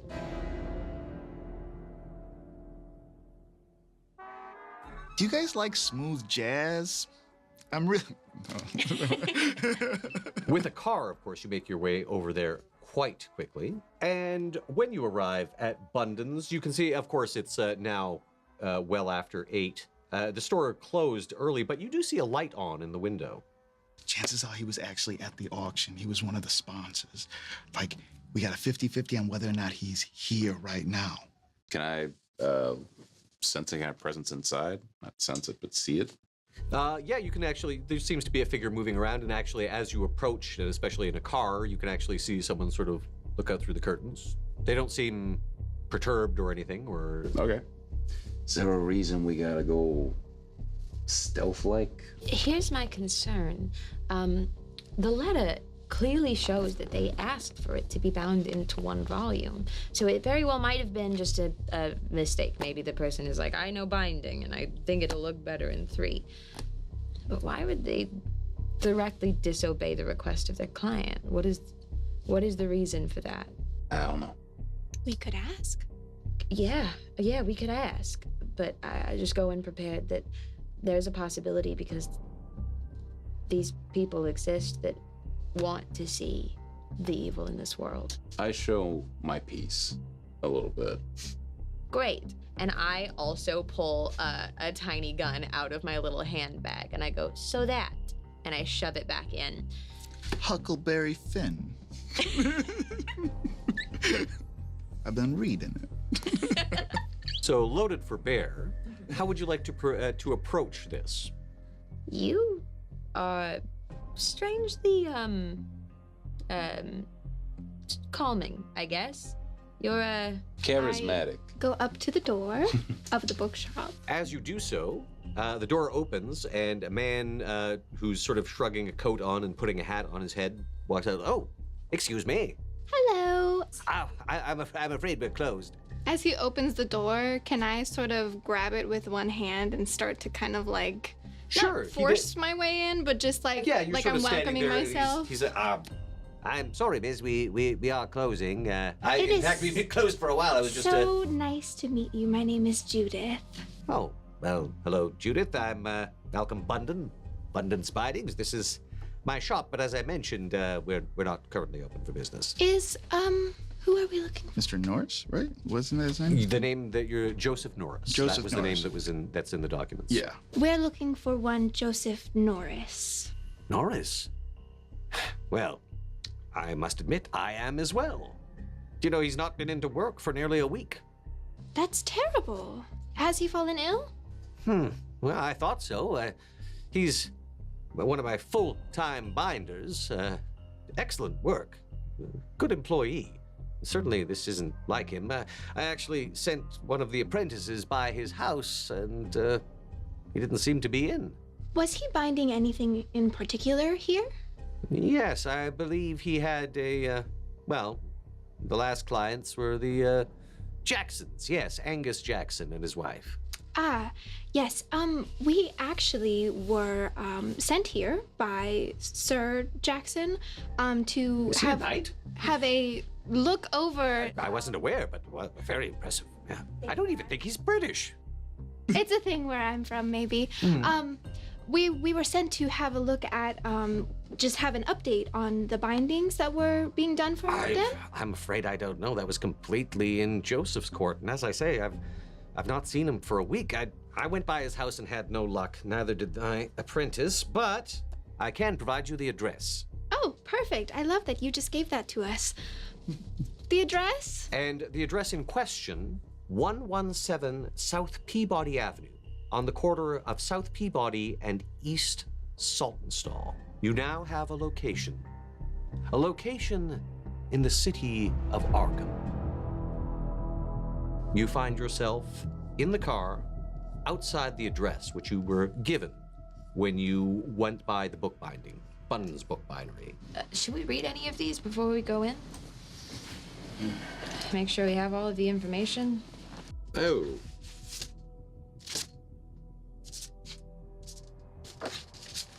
Did we look at this one? No. Nah. Yes, investigators, it's always important to be very thorough when you're handed a briefcase of documents. Make sure that you're aware of all of its contents.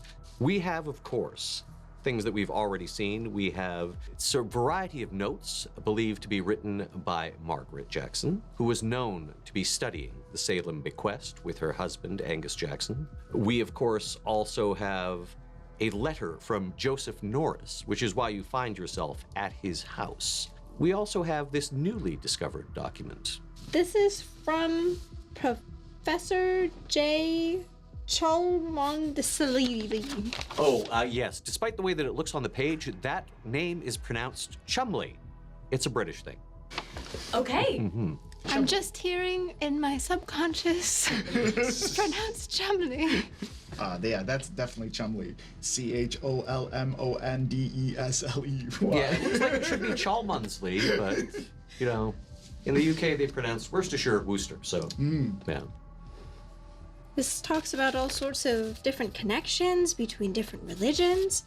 And then here it mentions Professor Tolkien. Sort of interesting. Can I take a look? So, it was sent to Mr. Jackson, of course. Thank you so much for your intriguing inquiry about the Salem bequest. I confess I had not had a heart for such a thing, but this is hardly I had not heard of such a thing, but this is hardly surprising considering your claim that it had only recently been unearthed. I don't know what they're saying. I guess I wish we had the letter that this was a response to. What a delightful curio it appears to be. While I can't speak to the second two volumes, they're rather outside my bailiwick. Although they do pique my interest, I cannot tell a lie. Okay.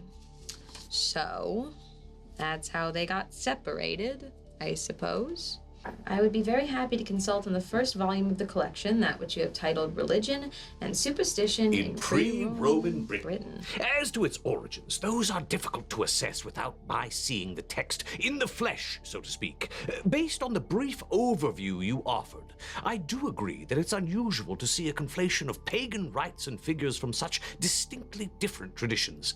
It can certainly be argued that several, Gwydion and Woden, for example, originate from similar etymological roots and all share similarities in their mythological spheres of influence, forestry, agriculture, hunting, and the like. It's simply uncommon to see such an amalgamation of pantheons in a single manuscript. You also suggest there is a reference to a nature deity born of the Fertile Crescent, though this would geographically fit into the broader arena of Indo-European mythology. It falls very much before the perceived epoch of pre-Roman cycles, which is problematic only in that it rather colors outside the lines of your title.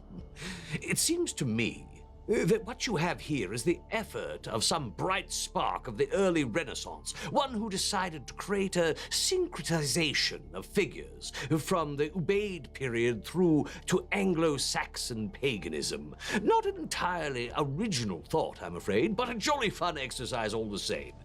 In fact, it may amuse you to know that just the other evening I enjoyed a hearty discussion with the ever-inventive Professor Tolkien regarding mythic journeys to the underworld and the resurrections that follow, which can be found across traditions throughout time immemorial.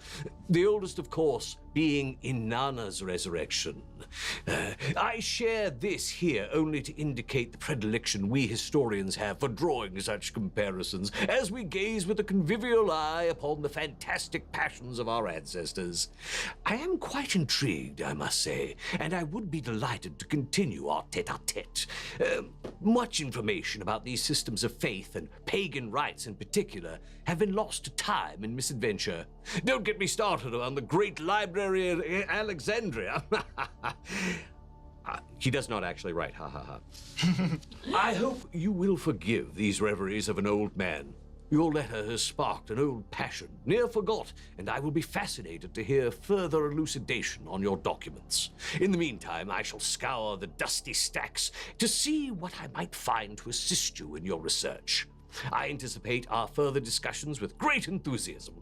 Yours sincerely, Professor J. Chumsley. Do we think that he successfully mailed the first volume to him? Something we can look into later, perhaps, if this turns out to be a dud. The Salem Bequest, which apparently was 3 separate volumes, at least according to the research of Angus Jackson and Professor Margaret Jackson, that has been separated. According to the letter, it says that Professor Chumley said he would be happy to consult on the first volume. He apparently only received letters of inquiry. And the Jacksons entitled the first separated volume, Religion and Superstition in Pre-Roman Britain. I should mention that you also have Margaret's notes, Yes. which, if you, at some future point you would like to go through, seem to indicate her thoughts on the various 3 volumes that it was separated into. And as mentioned, you are currently outside the domicile of Joseph Norris, having been directed here by the owner of Bunden's Bindery, which was his employer. He has not been seen in over a week, and you are currently sitting in the Studebaker outside 117 South Peabody Avenue on the corner of South Peabody and East Saltonstall. So we know that a few people have come by already, and they came back at least. I suppose that's promising. Does anybody look home? Dark. The windows are unlit. Check. See if I see anything moving in the darkness. Spot hidden, please. Certainly. Failure. So it looks fine to you. Yeah. Is this a house or a building? It is an apartment building. You've been told by, again, the person who gave you the address that he's in a ground floor apartment. And in fact, if you approach, you do see, as is often the case, there is the name Norris written by one of the apartment numbers. I will pull out one of my little kind of like metal tools, and I'd like to try and pick the lock. I keep a lookout.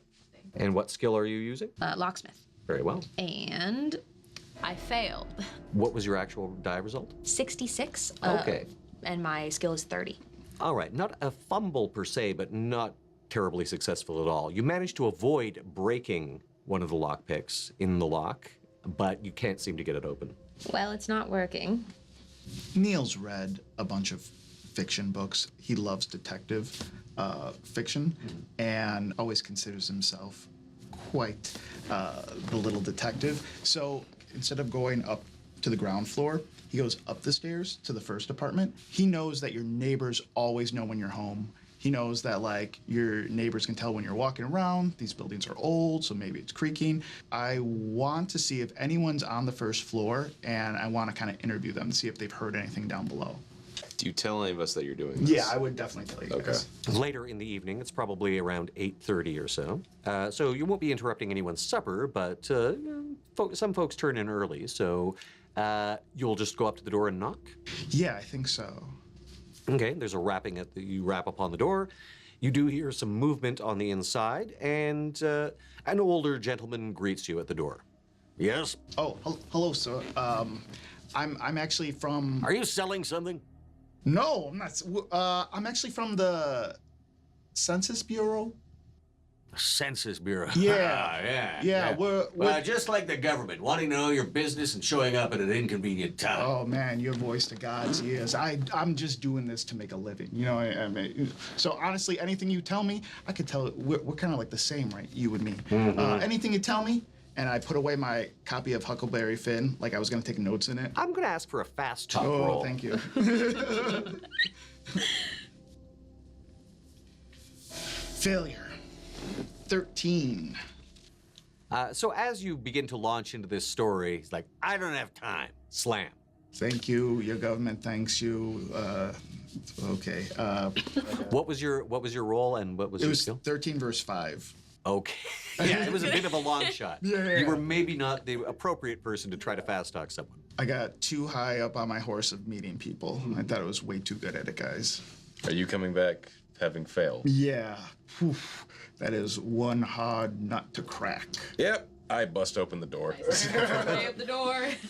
All right, how are you going to do that? Rear back and kick it. Okay, all right, so you're not going to try to be quiet about it. Nope. All right. And Don't know how to do that. strength, please. Roll strength. Try to cover it a little bit. If we pull Loud out the coughing? car right out front, just go honk the horn really loud. Okay, do you try you probably see what Mickey We've is been about. setting this up because before Neil even went to the door, I was like, do you want to just break it? Okay, yeah. So before Neil even came back, you saw Mickey rearing back, getting ready to smash the door, and you're like, hold on. I'll just slam onto everything on the set. So essentially, you could probably, position yourself so that you can sort of see through the front door of the apartment, and you give each other a nod. You slam on the horn. Give me a strength roll, please. Extreme success. 15 to 85. The door flies open. The lock almost sort of hangs in midair and then falls with a clunk to the floor. Yeah, that door is open. And in fact, you were so precise that you didn't really knock it off its hinges or make that much noise even. You just very precisely kicked it. You've done this before. You know how to make the door jam. I know how to handle a door. Exactly. Yeah. The door handlers, that's what they call it. So, the door is now open. It's the police. I walk in like this with my hands in like a gun formation. Before anyone can do anything, Judith does walk in. It's the police. Your words echo in this empty apartment. I look for a candle or a lamp. You reach around and find a light switch. Okay. Turn it on. It illuminates, as I mentioned, an empty apartment. It seems as though it's usually fairly well maintained, but there's signs of more recent neglect. As you wander through, you can see papers strewn about, newspapers. There is a sink full of dirty dishes. There is a glass just sort of lying on the floor of the kitchen. I turn to the reliquarian, so to speak, and go, I did the door. I'm not sure where to go from here. Sure. All right. I will look for a workstation, any kind of desk. Yeah, you see there is one, very messy, scattered. There's an overflowing ashtray. If you're all searching the apartment, please give me spot hidden rolls. I actually poke her slightly. Any ghosts here? Can I detect any ghost activity? No, not really. Keep in mind that you're, again, not actually casting any magic spells or anything like that. I don't sense anything. You're not scared, are you? Yeah, I'm scared. There were 13 in the place beforehand, hovering around us. But they would just like to hang out, Is this just ghosts looking at us all the time? I'm gonna go search this guy's room. Everyone, would assume, is casting about and looking for things. Everyone, please give me a spot hidden roll. I'm not great at spot hidden. I'm not particularly skilled at it, but I am particularly skilled at the occult. So I would like to specifically look around for anything that looks occult, anything that looks like an artifact of some kind, anything that seems a little witchier. Sure. Yeah, you can give me an occult roll instead. Okay, thank you. The term you were thinking of was occulty or artifacty. Yeah, That's what I I'm would have looking for been. something occulty. That's what I would have said. How did you do? 68 out of 60. Can I push it? If you like. Such a close roll, I'm going to use my luck because it's only 8 points. Very well, yes, it's within 8. So, yes, you may, by spending 8 luck points, you make it into a success. You're quite sure there doesn't seem to be any occult ephemera in the apartment. But you're sure of that. All right. Success. 33 versus 60. Hard success. 25 to 50. Very great. Regular failure, 77 to 60. With a hard success, Judith does, in fact, notice something. Just by the door, down by a drain pipe, there seems to be an envelope behind a downpipe near the front door. You retrieve it and see that it was probably, taped to the front door or something, and it must have fallen in and got under the door. It says, Mr. Joseph Norris will not be home until further notice. On the back of the envelope is an address, 225 East Derby Street. And you notice the envelope also has Pickering Psychopathic Hospital. It looks as though it's an envelope, an official envelope from the hospital. I found something, but it's not very good.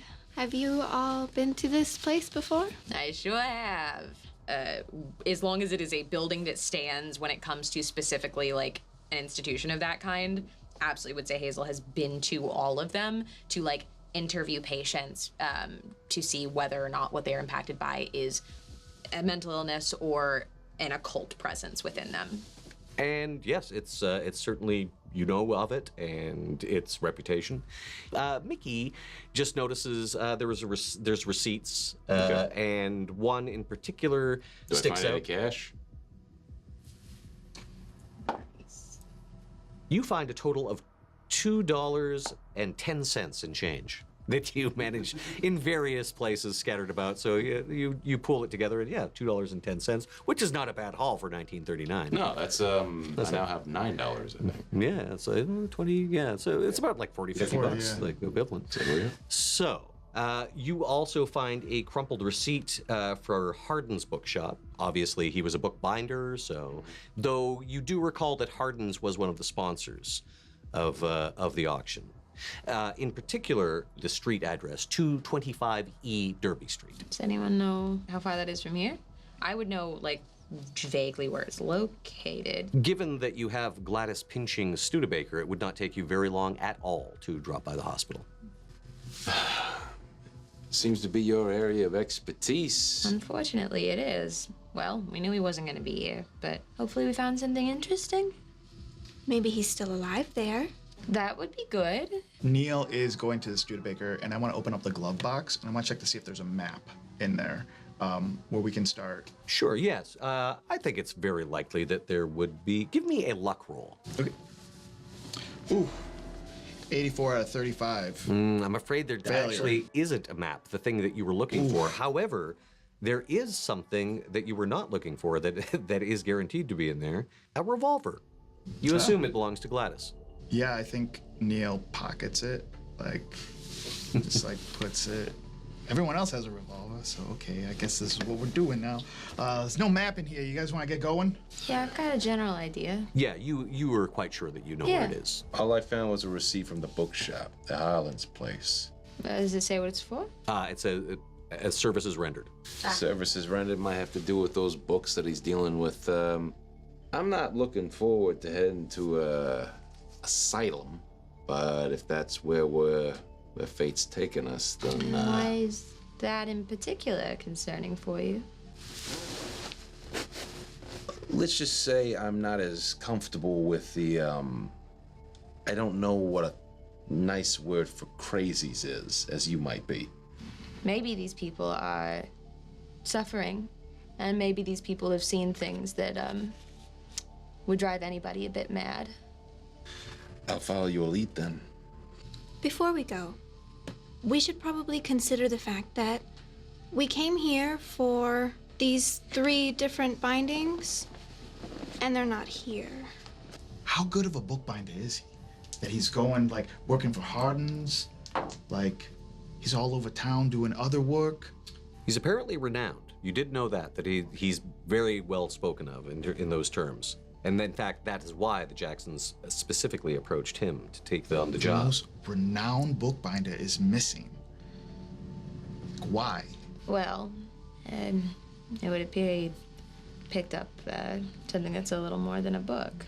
I would say after we go to this address, maybe another place to check would be that bookshop. See what's there. If the books aren't at his house, they have to be somewhere. So We could also check the Jackson's house. The Jacksons arrived by train. They do not live in Arkham. Oh, right. I think we maybe just head to the asylum Yeah, for now. seems that way. Yeah, I think so. You make your way to the address on the envelope, Pickering Psychopathic Hospital. It's an imposing structure, especially in the darkness. You can see high iron gates, rather. You can see lights in the windows, and you also see a guard on duty standing by the gate. I would assume that I have some kind of paperwork that shows of like my practice. Though your interests have led you into the field of parapsychology, you are a psychologist by training and profession, so I would assume you have some documentation on you, though I would mention that you do not have any sort of appointment or standing at this particular hospital. So sure don't. that is a tack you could try, though. Yeah, I'll pull it out and just be like, unless anyone has a better idea. Mickey probably has an idea about how to get through doors, but We'll try I it. can deal with them if you want, but I think we want to do this a little more subtly than we had previously. well, and let's face it, Neil just picked up a gun, so maybe he's anxious to use it. I wouldn't advise it, but Good backup you're free to do what plans. you like. I will approach with my paperwork or my ID or whatever. And what time is it currently? Now it's probably getting close to like 9 at night. It's certainly dark. Okay. As you approach, your shoes clicking on the cement, are you approaching as a group or are you going individually? I would assume everyone's in like eyesight, right? I don't know. Yeah. Where would you guys like to be? I was assuming we were kind of grouped together. Sure. So the guard has essentially seen a car pull up and a group of 4 people get out. And with Hazel in the lead, you approach. He sort of looks up. Hi, What can I do for you, lady? Dr. Berkovich. Dr. Berkovich, huh? And I'll hold out my paperwork and just go, I know it's a bit late. You've probably seen me here before, right? Not sure I have. This guy doesn't look familiar to you necessarily. I still say it. Now, because you are not lying about the fact that you are certified, I'm not lying about the fact that I'm certified, and also, just because I haven't met him before, I've been here. I'm happy. She just has the confidence to believe that he'll know who she sure, is. I'm gonna give you the option then if you'd like to make a charm roll or a fast talk roll. Definitely not fast talk. I know that. Now, there's also persuade, but persuade takes quite a while to work. Like, you'd probably have to spend at least half an hour. Half an hour. I'm so much better at persuade. Persuade is, well, I mean, that would take you to a 9:30 or so. Like, you could spend time explaining your position. Woof. Okay, I'll try a charm, but I'm gonna tell you, it's unlikely. I believe in you. It is not my thing. So I've got a 37 with my score being 15. With your score being 50. 15. 15. So that is a failure, I'm afraid. It is. He's like, yeah, well, okay, doctor, why don't you come back I'll in risk the a morning? consequence. I'll risk a consequence. You want to re-roll? So you want to push There's that no roll? way I get that under 15, though. That's such an unlikely You roll. could, if you wanted to. Again, it wouldn't take our time. It would take the character's time in-game. But essentially, a very long-winded sort of like, no, come on, please, you must understand. So this could take a while. Yeah, maybe not a full half hour, but at least 20 minutes. It's not something that's going to happen like that. So if you would like to attempt persuade, I will allow that. Okay, yeah, I don't have anything else. Yeah, I think while you're if you're gonna persuade, I think if they're just standing there watching you work, like, I am confident, like, oh yeah, let Hazel do it. Let Hazel do a thing. And I would talk to Judith, because I've been thinking about Judith won the Houdini annotations, right? Like, that's all that's been on my mind in the entire drive. Like, we have that in the car. Like, did they hand it? Did they hand it to you? Yes, they did. Oh yeah, that's all Neil's been thinking about the entire time. So while you're doing that, I would be talking about that. That's great. For the persuasion, I will just be like, hey, it's a particular emergency. Some family members have a lot of questions for a patient that you have here. He's been out of it for a little while Sure, now. and it's a long process. So of course there's back and forth. He's like, look, I don't know anything about that, all right? And he's like, look, I'm just doing my job, Of course, lady. and you I'm don't just have trying. to know anything about it, you know what I mean? Oh, boy. And Are you from like South? that for about 20 minutes to half an hour. What is your result of your persuade roll? I will stand by her as they're discussing the book, too. Yeah, his attention, he hasn't really taken in the rest of and you I'm not yet. trying to get his attention. Yeah. Haven't had a good roll all day. Oh, what was your result? 83 for 50. Yeah, I'm pushing it. I'm pushing it for a reroll. Okay, Give you're me gonna push it? consequence. All right, so there may I be have to be consequences. able to do this. It's a thing I'm good at. Oof. It's like the same Oof. roll. It is the same roll. The same. Okay, so Oh, now God. there are consequences to this failure. Look, I don't know what your story is, but it sounds like a load of BS to me, all right? Sorry, pardon my French. So, why don't you come back in the morning before I call the cops and have you and this palooka who's following you around, what is this, your gorilla? Let me ask him a question real quick. Hey, does he have a weapon on him? And I'm gonna whisper that. I look. Yeah, he does seem to have a nightstick. Oh, that's Is that it? Yeah, he is a guard at a psychiatric hospital. Are both You know, it's the horrible 1930s, so people. it's not necessarily gentle times, but yeah, Before both absolute players. chaos erupts. We don't have to hurt him. We just have to scare him. We can go to what you two were talking about before, like we've resolved this. Oh, okay. Yeah, that's it. Want to do that real quick? What I'm getting ready to do. Yeah, I love how both players said, "That's it," at the same time. Both players that have characters with Johns. Characters, thank you very much. Yes. Both characters. Yeah, this is a big guy. He's kind of overweight though. He's sort of past his prime. You know, for all you know, he may have been a police officer at some point. He's currently doesn't seem to be carrying a firearm right now.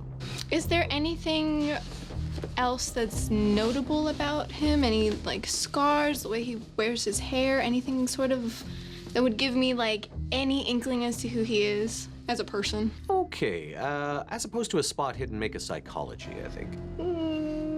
That's a failure. Yeah, he seems to be an angry man. That's what you get. And now, at this point, especially because of that failed pushed roll, he's like, Get out of here. Stop hanging around. I'm serious. I'll call the cops. Maybe I'll do it myself. Maybe I'll take care of this one, huh? Before anything happens, can I approach and sort of, we're so sorry to just continue to push, but I came in from out of town and I went to go check on my uncle, and he actually was just admitted here, and I was really worried about him, and I would just really like to see him. I brought my friends along for some confidence. I'm really not good with these sorts of places, and it would just mean a lot if you would let us in. this would be a charm roll, I think. Okay. I mean, or fast talk. I'll go charm or fast talk, because you are essentially lying about your uncle and all that, but you are also trying to be charming. So I'll let you pick whichever one is higher. Pick the other one. This group just keeps taking L's. That's a failure. Wait a minute. So you came here looking for your uncle. How come you brought your friend the doctor along with you? Except I don't know if she is a doctor. All of this stinks like yesterday's fish. I pull you know him what into a choke. Sorry, what? I'm pulling him into a choke. Okay, all right. So knocking this him will out. be a brawl roll, Yep. please. He's engaged. He's otherwise engaged, so this won't be an opposed roll. We tried everything we had. Okay. Please do it. No. 88 versus an 85. Oh, well, that's so now you close. could Well. spend like 3 points of luck and make that into a success. I could. I don't want to shoot him. Let's. It's just a joke. It's just you like. Good laptop. Well, the push mechanic is essentially you can get a re-roll. However, as we witnessed, there could be dire consequences to a failed roll. I'm going to say there's probably better chance of things being much more dire if you fail a pushed roll in a combat situation, Okay. which is what you might do. But it's a contested roll, correct? Yeah, he doesn't necessarily know that this attack is coming, as I said. All right. So it won't be opposed. You could re-roll and hope for the best, but if you fail, very bad things can happen. Okay. Or you could spend a mere 3 points of luck and succeed automatically. Everybody's taking so many chances. I mean, So what would you like to do? I'll go ahead and take the 3 points off the luck. Okay, great. Just to initiate the grapple at least, and then we'll see where it goes from All there. right, so that is a success. So you suddenly grab him. I'm going to say let you do some damage to him as well as you violently grab him around the neck. Oh, yeah. Start choking him. What is your damage bonus? For my hands, correct? Mm-hmm. My damage bonus is 1d6. Okay. What's the rating on those hands? Oh, I got it. Please roll a 6-sided die. E for I everyone. was gonna say rated E. Certainly. And so sorry, it was you roll was We got it down to 85, so it's 85. yes. Okay, great. So yes, that would be 3 Barely a points of luck. success. A success is a success. And what was your d6 roll? Roll the d6 for me, please, if you Of would. course. 1, I'm afraid. So he only takes 1 point of damage, but and he is currently restrained. He is going to try to fight back, so please roll strength again. Okay. Shoot him. 97. Judith. Yeah, like, he manages to get free. Not only that, he sort of slams you against the fence. I pull out my gun. You only take a point of damage from that. All right. But you are currently in a fight with him now. Okay. So Okay. I think we're in a combat situation. So everyone is now going to be, that was essentially a surprise attack. Now let's make this according to dex. Who has the high? So what is everyone's dex score? 60. 60? 70. 70? And I Okay. pulled my gun. Okay. 65. 65? You have the highest dex. You will be going first. What would you like to do? I just very quietly go, like, get his attention to turn around to see me holding the gun towards him. Oh, okay. Well, he's currently engaged, so I'd say the best way to get his attention is like do the old gun up against his back or the back of his head. All right, then I'm gonna put it there, and I'm just gonna like kick him in the back of the leg a little bit to like get his attention, like push it up against his head. I'm not trying to hurt him currently. It's just more of like I'm nudging him for attention and pushing the gun up against the back of his neck. He was winding up. He was getting ready to attack Mickey. He suddenly freezes and goes, Whoa, whoa, whoa. Whoa, Yeah, what whoa, is this? Whoa. Shush. Okay, listen. You probably don't want to die for this job. I can't imagine that you do. It's probably a very difficult job, and I don't want to make it more difficult for you today. You can leave. Leave? We? All right. Is he wearing like a badge? Like a hospital, you know, hey, they typically have it like clipped to them Yes, with like yeah. their ID essentially. yeah, it's probably not laminated, but it's, the 1939 equivalent of that. Snatched. Okay, so he is currently standing there. He's Right. just sort of backing away. Okay, so this is you. Uh-huh. This is who you can continue to be, and you could go home because we have something very important to do, and we're not going to hurt anybody. Oh, yeah. Yeah, I'll just, I'll go home. This dude a baker has a trunk. Would you care to make a psychology roll? Yeah, as if he's not being so obvious. Sure, my rolls have gone so well for me. Oh my god. Can't stop taking L's. 64 over 50. I mean, he said he was going to go home, so. Yeah, I understand. Do I have to believe that then when he was that obvious? By feeling Would a everyone else psychology? like to make psychology I rolls? will, certainly, yeah. Might as This is well. actually up my alley. Because I'm just like, it's 1939. You're in the phone book, babe. I got a hard success. By the way, his name is Ray Giotti. Okay. And a hard success. Yeah, Hard this guy's success. lying. He's probably going to go to the cops right away. I fail. Okay? You're like, he said he'd go home. You idiots! Put him in the trunk! Okay, somebody. I don't know how to knock someone out. I've never knocked someone out before. Right now he's just standing there, so you guys are free to do. He's got a gun on him. He doesn't want to get shot. And I'm not like looking away. I'm keeping the gun there, but just being like, I don't know how to knock someone. I'm so sorry, sir. We've never knocked. We've to tell him that. What I if you- can't tell him Well, yet. I mean, it just feels like he's just waiting. Okay, I know, but now he's gonna. Can you turn around, please? Yeah, he turns around. You're trying to get him into the trunk, yes? Yes. You could essentially like force him to get into the trunk and then just close Can't he it. get out? Yeah, we're gonna have to tie him up. He's got a gun on him. He doesn't look like he wants to be shot in the face. So Sure. he's. So then is somebody gonna have to stay at the car with him? No. Please, just knock him out. We don't know how to knock people out. It's not my medical degree. because he seems Okay, so now you go up and you start choking him. Pressure points or something. I don't know. What do they do in the talkies? You know, he realizes that if he does resist, he's going to get shot. So you basically put him in a sleeper hold, and he Yeah. like struggles a bit, but eventually he just sort of goes limp in your arm. I'm so glad it has rope in her trunk too. Why not? You open it. There is no rope, but there is a garden hose. We will use this garden hose to tie up this invincible guard that we have found. You know, he's not that invincible. It's just you were not terribly persuasive. So Before we close the trunk, Judith goes, and stay down. yeah, he's unconscious at this point. I assume you stuff something in his mouth to yeah, keep him from yelling. I'll- we'll tie him up. Yeah. Take if the- you tie him up, I'll just take like my scarf and like. Roll for that. I know you guys. I'll you be guys honest. laughed at this nightstick, but it is a weapon. I did not think this middle-aged guard would be quite the challenge that it was, but Yeah, I didn't nonetheless. expect it Wait. either. Should we take his clothes? Really thought I would just do the thing that I was good at. Ah, crap. Be embarrassed. We gotta unhose him now. So, Well, we could put. You could. Yeah. And then. This is supposed to get me in.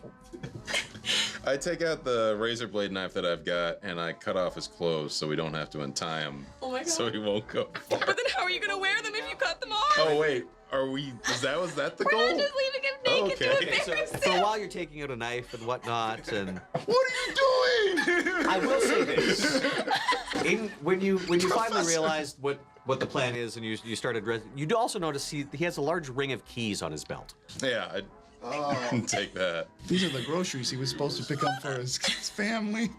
He's got 6 kids. Oh man, this is heartbreaking.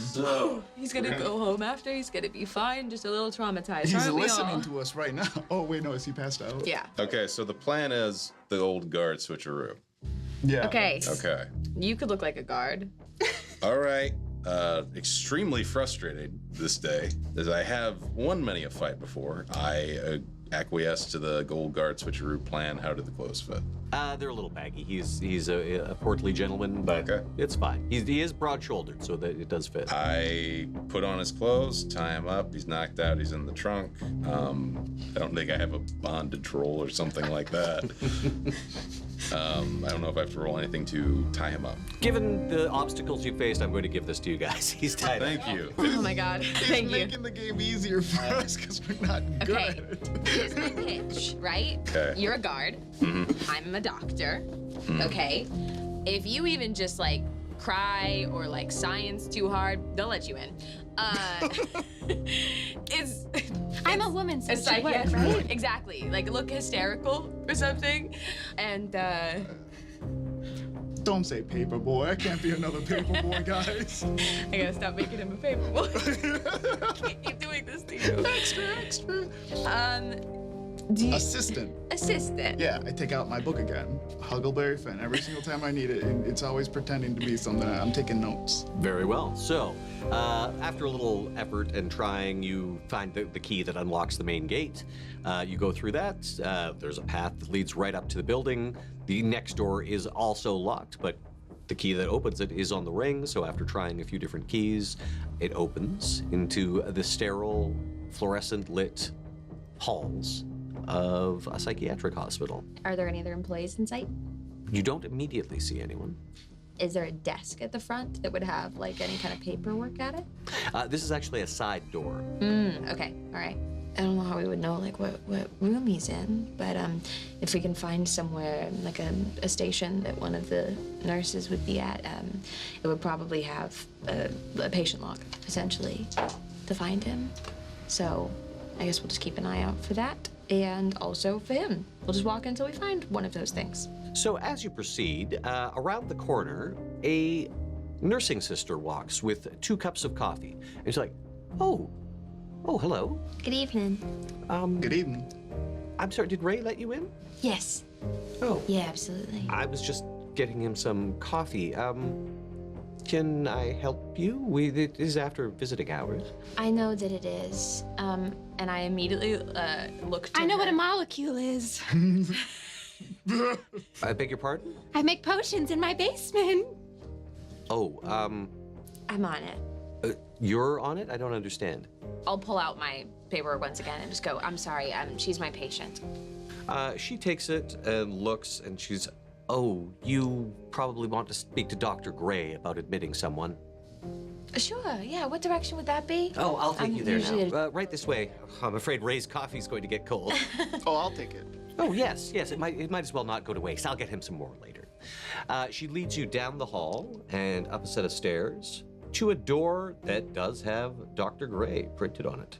And she says, I'll just fetch him.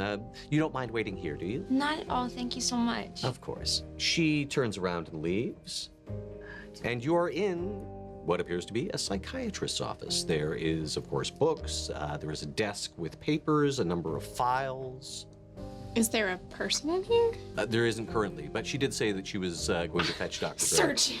Yeah, Great. Spot hidden, everyone, please. I'm just looking give it for a his go. name. I assume, are you guys just tearing the place apart, or are you sort of at least more surreptitiously looking? I will surreptitiously look because I'm terrified at this point. Extreme success. Right. Failure. failure. Hard success. I think extreme success is our highest success. So you find this. Oh. There are various patient files that you flip through, and a name catches your eye. Joseph Norris. Joseph Norris, date of birth 12th August 1904. Single. Oh, he's single. There you go. Boarding assignment 7B. Yes, you do notice that he was admitted 2 days ago on the 9th of May, 1939. He voluntarily admitted himself. Oh. His admitting physician was Dr. Gray, and the reason for admissions were excitement, delusions, and a skin disorder. Patient behavior was fearful, incoherent, claims to have visitors, exhibits compulsion to eat paper. Are those things that you should admit yourself for? Some would say yes, I would say no. Good to know.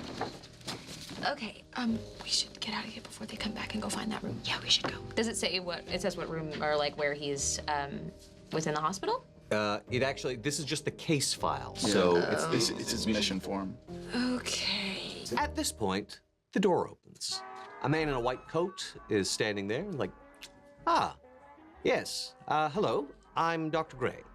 Hi, I'm so sorry to trouble you after hours here. I understand that there is a young woman in some sort of distress. I know what science is, and now I'm here. She discovered what usually men do, and it was extremely distressing for her. I think she's having a fit of hysteria. I see, and you are her relatives? I'm a doctor. A doctor? Yes. Interesting. Hi. Hi. Hazel Berkovich. Dr. Marvin Gray. Dr. Berkovich. Yes. Interesting. Dr. Berkovich, how long has this young woman been your patient? You know, I've been doing house visits with her. Her mother's called me, and I've been going over for a good few months now. And I thought that we were making a lot of progress. I felt like we had been doing pretty well, and then, I mean, who knows what it is. Could have set her off anywhere, but it's gotten to the point where she can't really go to work. She certainly can't have. I was feeding a squirrel outside, and then he just died. And now I'm here. And he follows me everywhere. He's right there. The squirrel is a phantasmal delusion? Interesting, interesting. Have you noticed any other, who are these two gentlemen? Oh, this is My name's Gregory. I'm new. Gregory. security. And this is my assistant. Yes. He sort of looks, yes, I don't think I've encountered you before, Gregory. As we're getting more people in, you want to prevent incidents, don't you? Yes. Well said. Well said. Spoken like a true employee of Pickering. And this gentleman? Oh, Neil hates lying. This is my assistant, Neil. I don't get a code name. Well, I'd be fascinated, Doctor, to hear your insights on this case. Now, you wish to admit this young woman? Yes. The other things that we've noticed that she was doing were, she wouldn't stop eating paper. Eating paper? Yummy! Fascinating. Yeah. You know, I've actually experienced a similar case quite recently. Yeah, it's I mean, patient confidentiality, Of course, of course, but but I've noticed definitely some fits of paranoia, kind of some weird itching at her skin as well. have you attempted electroconvulsive therapy? Yes, of course I did. I brought my kid over to her house, but hasn't done anything for her yet. You have a portable kit. I do. Interesting. Yeah. Doctor, this is fascinating. I'd love to have the chance to discuss this case with you more. Have there been any violent incidents? Not towards me, not towards most of us, but she mostly towards men. So Very I would be interesting. very careful.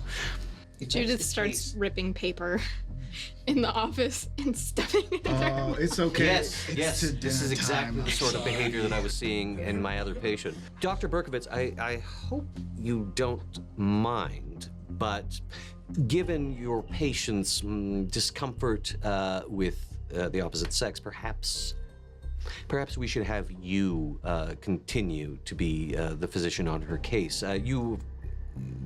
Have you worked here before in Pickering? I've brought patients through, and I mostly perform out of hospital work, but Of course. I come and visit patients pretty regularly here. This might be slightly unconventional, but I'm very glad you're here. There's a fascinating case that I'd like you to consult on. I would certainly be interested. I would love to know anything more that could help her as well. Of course. Yes. Yes, it's a very interesting patient of mine. You don't mind if your patient observes, do you? That won't upset her? Oh, no, I think it's best that she stay with me. We were separated earlier today, and she nearly tore a man's arms off. All right. Yes. So. Yes. That's my bestie. Gregory, when did you say you started here?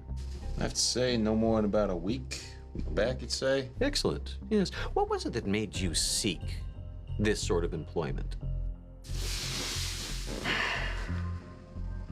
You see needs that need to be filled. Well said. Well said. Yes, we only hire the best here. And your assistant, how long has he been with you? Oh, we've been working together for years. Years. Yes. You don't mind if he observes? Oh, not at all. He observes everything with me. Fantastic. I expect him to take my place in my practice. There's not many people doing what I do. All right. He just picks up the phone, goes over to the side table, picks up a phone. Yes. Yes, it's Dr. Gray. In my office. Actually, I wonder, could you bring patient X in?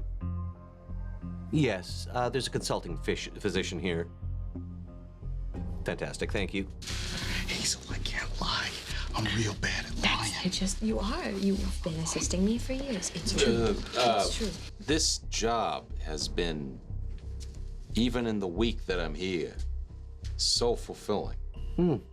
I'm very glad to hear that. You are a credit to Pickering, Gregory, if I may say. May I roll a psychology to see nothing? On the phone call, I rolled it just while I was talking just now. I was gonna see on the phone call if it felt like he was hiding anything. But you did not succeed. But I'm bad at everything. You're bad at the thing that you're really good at. Yeah. Yes. So, yeah, you're not quite sure what to be. Yeah, you don't really gain any useful information from that. But there is a brief rap at the door. It opens. There are 2 orderlies there. Big orderlies, like bigger than Mickey. They are quite imposing. And between them, a rather disheveled figure who is ushered in. Oh. Yes, just put him there on the floor, gentlemen. I think that's best. He has an issue with chairs. This is patient X. I'd wonder, what are your initial thoughts? Perhaps some observation? I'd be interested in your considered medical opinion. And she just gets down on the floor with him. Hi, I bet your name's not Patient X. Can I try and pull... I carry just like a real simple little like pocket watch for hypnosis. I don't have a spell or anything of the sort for it, but can I give an attempt of like traditional yeah, you can do the hypnosis? old swinging watch thing. As you do, you can see Dr. Gray staring very intently. It's like, that is very interesting.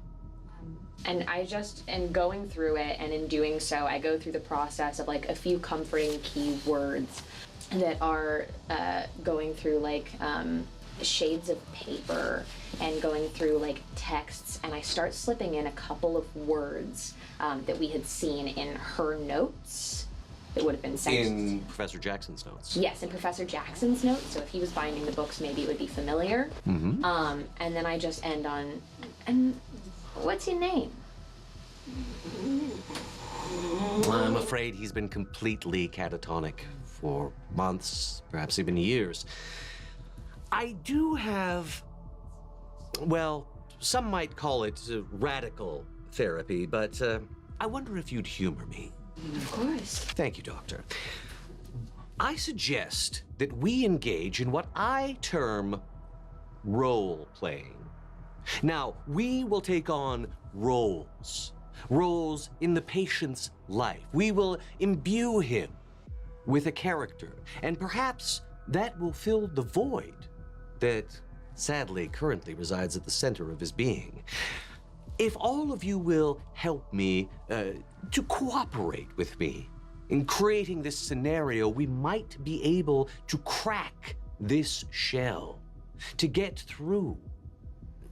Would you consider this, Dr. Berkovitz? Sure, absolutely. All right. I think experimental medicine is extremely important. A couple of questions just before we get too far into it. Have you done this before with this patient? Have you had any luck? I've had some success, but it's been fleeting at best. However, I think within a group situation with all of you supporting, there's a good chance it might work. And this is the patient that has been exhibiting the similar symptoms to... Mm-hmm. Is this the patient that you said it was exhibiting similar symptoms? Oh, no, not at all. Right. Very well. So, I will take on the role of father. We will be the family of patient X. Dr. Berkovitz, if I might impose, if you could play mother. Be very nurturing. Yes. And Mother, in our scenario, has baked a special birthday cake for patient X. Now, Father and the friendly neighbors, all the rest of you, have come round to sing happy birthday and blow out the candles. Now, patient X is the birthday king. Yes? We will play whatever games that patient X wants. Yes? So we'll show you how And I'm that just works. gonna like put a hand on Neil. Can I do a check as to see like what the hell Thank is you. going I on already here? failed Like, mine. What would you like to make a this psychology check? feels.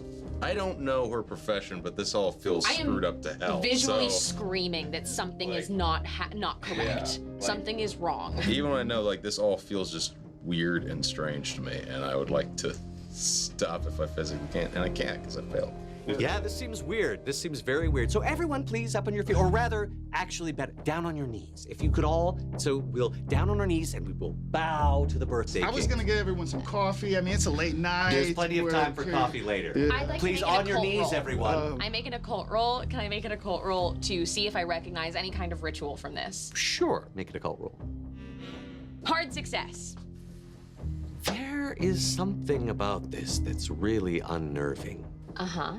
Something that, yes, you're not quite sure of. Dr. Gray is now staring directly at you. On your knees, everyone, please. And the two big orderlies are still here? They're both standing, looking. Had they been participating in... They have not.